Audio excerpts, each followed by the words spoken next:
Assalamualaikum warahmatullahi wabarakatuh. Perkenalkan, nama saya Maya Veronica, NIM 200100136, periode manajemen, kelas reguler A3.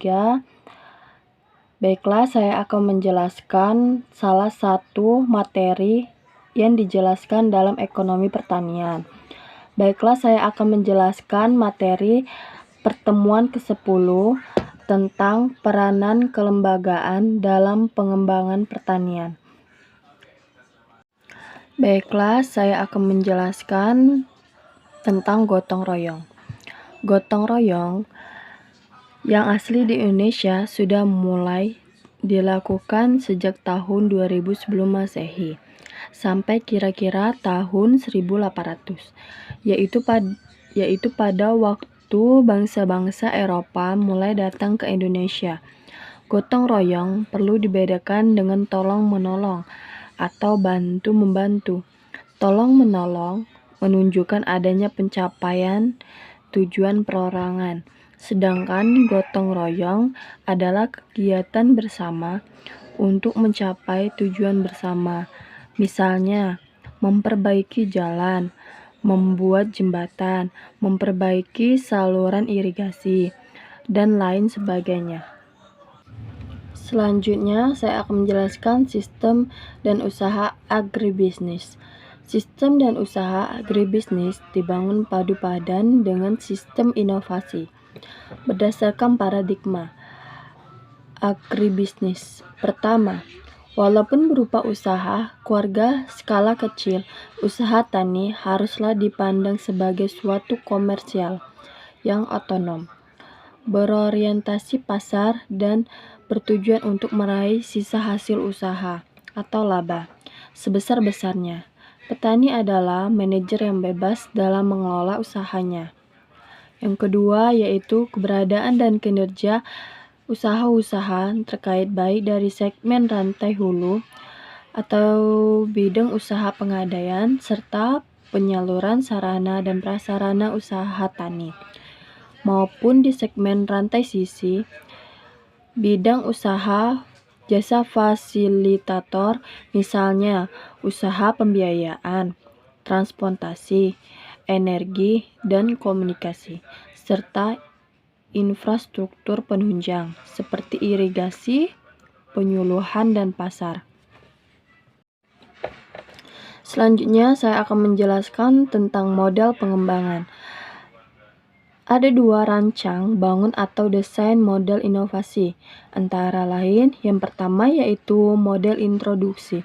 Model introduksi adalah rancang bangun agribisnis yang dibangun untuk pengembangan inovasi teknologi berikut sistem pendukungnya yang baru.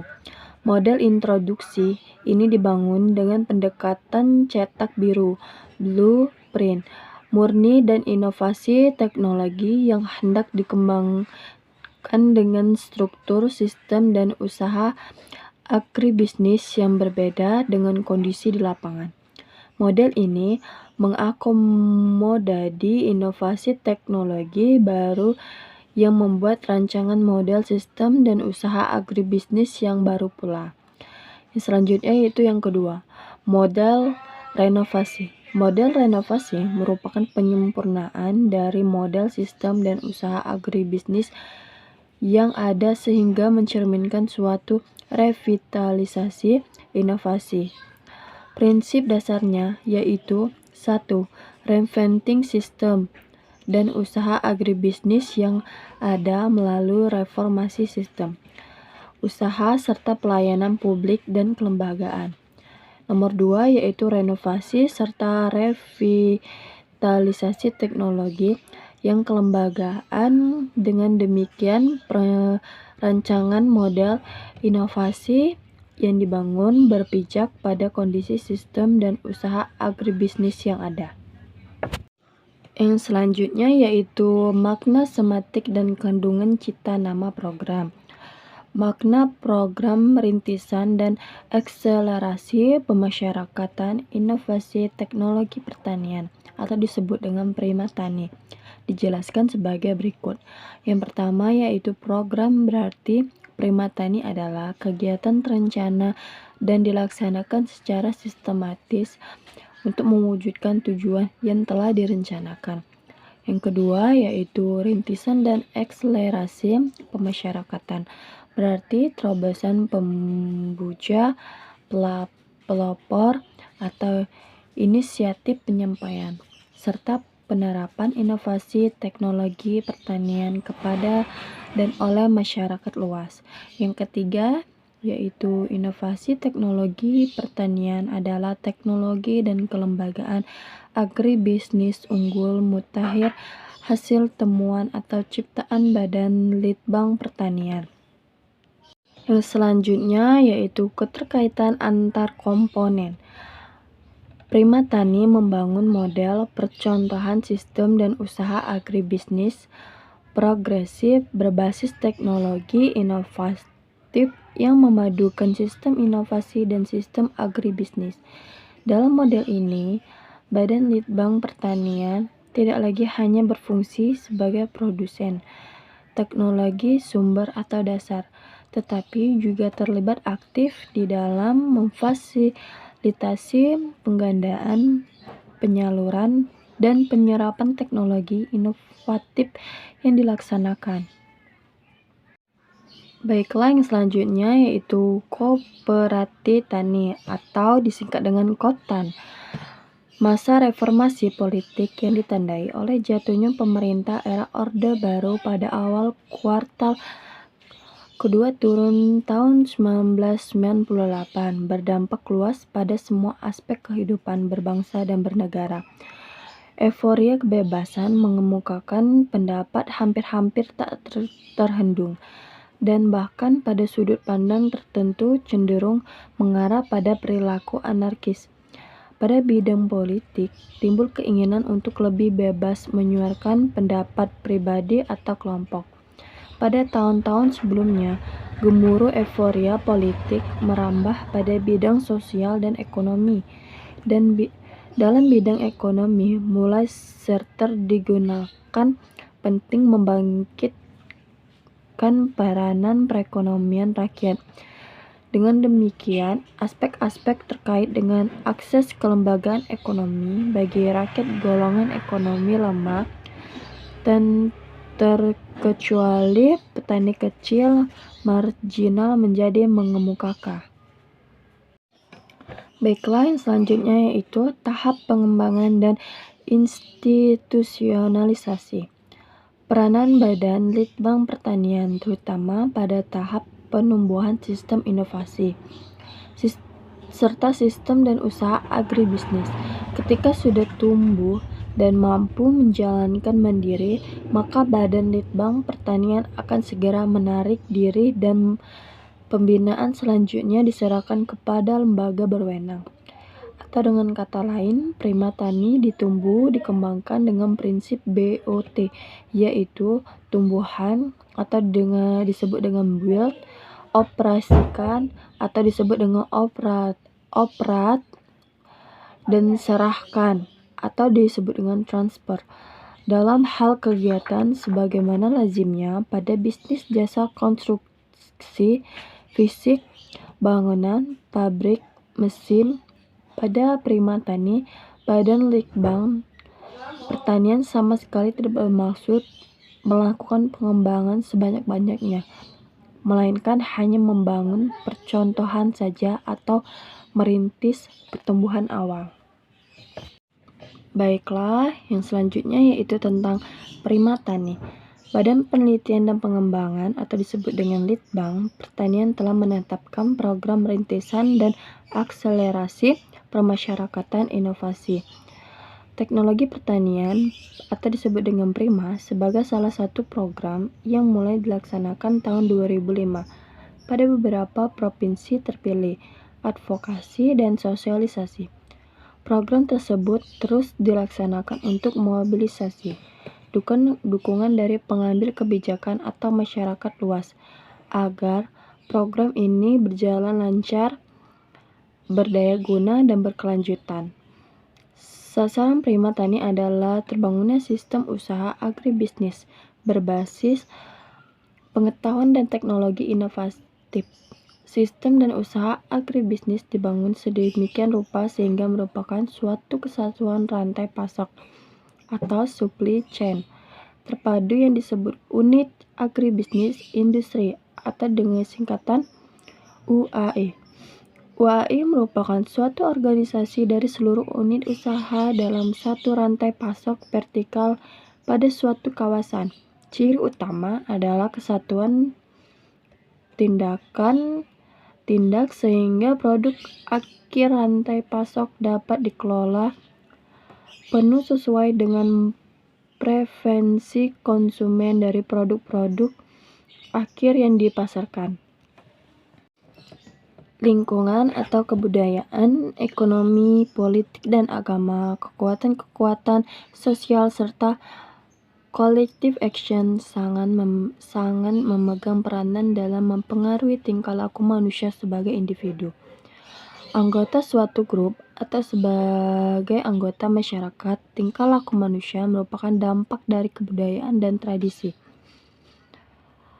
Cara berpikir dan mengerjakan sesuatu, peraturan-peraturan resmi, program-program pemerintah, kepercayaan agama, pertimbangan-pertimbangan rumah tangga, dan lain-lain. Beberapa faktor pembentuk kelembagaan menentukan stabilitas dan dinamika perekonomian. Beberapa aspek dari kelompok, kolektif, atau tingkah laku sosial yang mempengaruhi dan mengontrol tingkah laku individu dapat dilukiskan sebagai kelembagaan atau faktor-faktor kelembagaan. Bentuk-bentuk kelembagaan dapat dikelompokkan menjadi dua, yaitu kelembagaan primer dan kelembagaan sekunder. Unsur-unsur kelembagaan primer mencakup pemerintah, kekayaan industri, pendidikan, agama, dan keluarga. Aktivitas ekonomi sering melibatkan faktor-faktor kelembagaan. Faktor-faktor ini sering menjadi kekuatan dalam ekonomi. Bab ini membahas pengertian kelembagaan dan beberapa kelembagaan sosial ekonomi yang mempengaruhi pengembangan pertanian seperti administrasi pemerintah, gotong royong, prima tani, dan koperasi tani atau koptan. Setelah mereka membaca bab ini, kiranya pembaca dapat mengetahui penting peranan kelembagaan dalam pengembangan pertanian. Pada dasarnya, aktivitas ekonomi sering melibatkan faktor-faktor kelembagaan dan faktor-faktor ini sering menjadi kekuatan dalam koloni. Baiklah, selanjutnya yaitu pengertian kelembagaan. Lembaga adalah badan organisasi, kaidah atau norma-norma baik formal maupun informal sebagai pedoman untuk mengatur perilaku segenap anggota masyarakat baik dalam desa. Lembaga-lembaga yang berkembang selama ini ada yang bersifat asli, berasal dan berakal dari adat-adat setempat. Ada juga yang sengaja dibentuk oleh masyarakat setempat atau oleh pemerintah sesuai dengan perkembangan peradaban masyarakat. Contoh lembaga-lembaga adat yang penting antara lain kepemilikan tanah, jual beli, sewa menyewa tanah, dan gotong royong. Lembaga pembentukan pemerintah atau lembaga modern lebih sering disempurnakan agar mampu berfungsi sebagai tumpuan untuk menunjang terciptanya pembangunan yang mantap serta sesuai dengan iklim pembangunan pertanian dan perdesaan. Baiklah, selanjutnya itu paradigma dan strategi.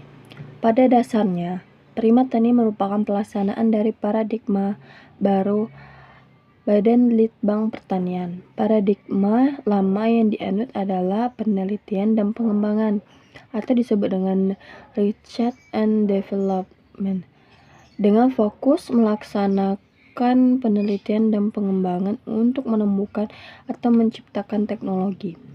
Kegiatan diseminasi lebih dominan dan mempublikasikan karya ilmiah dan menginformasikan keberadaan inovasi teknologi sarana badan atau litbang pertanian. Yang selanjutnya yaitu sistem inovasi. Sistem atau rantai pasok inovasi mencakup penelitian dan pengembangan untuk menemukan atau menciptakan teknologi inovatif inovatif, tepat guna, teknologi dasar, pengadaan dan distribusi teknologi sumber oleh Badan Litbang Pertanian, Generation System, produksi, distribusi teknologi, dan diseminasi informasi atau penyuluhan mengenai teknologi inovatif tersebut oleh lembaga pelayanan penunjang delivery system, serta penerapan teknologi inovatif oleh usaha pertanian primer dan pengolahan hasil pertanian, receiving system. Sistem inovasi ini adalah yang menentukan apakah teknologi yang dihasilkan Badan Litbang Pertanian sesuai dengan kebutuhan, serta dapat diakses dan diterapkan oleh pengusaha agribisnis atau tidak. Selanjutnya yaitu tentang administrasi pemerintah. Administrasi yang baik akan menjamin lancarnya hubungan antara pemerintah dengan petani, pedagang, dan unsur-unsur lain dalam masyarakat yang memiliki hubungan dengan kegiatan ekonomi. Administrasi pemerintah itu bertingkat-tingkat, yaitu tingkat pusat atau nasional, provinsi, kabupaten, kecamatan, dan desa. Selain itu, administrasi pemerintah juga dibagi berdasarkan sektor, misalnya sektor pemerintah dalam negeri, pertanian, perindustrian, perdagangan, dan lain-lain. Hal yang pokok dalam administrasi pemerintah adalah adanya koordinasi sebagai upaya untuk melayani berbagai keperluan para petani yang bermacam-macam. Sebagai pola hubungan yang harmonis, upaya membangkitkan motivasi, mendorong partisipasi petani dan penduduk desa pada umumnya, untuk membangun sifat mobilitas kelembagaan, serta informasi adanya suatu inovasi baru, kredit, bantuan, teknik pemasaran, dan lain-lain. Baiklah, itu saja yang dapat saya sampaikan tentang ekonomi pertanian dalam pertemuan ke-10, yaitu tentang peranan kelembagaan dalam pengembangan pertanian. Apabila ada salah kata, saya mohon maaf. Saya akhiri. Wassalamualaikum warahmatullahi wabarakatuh.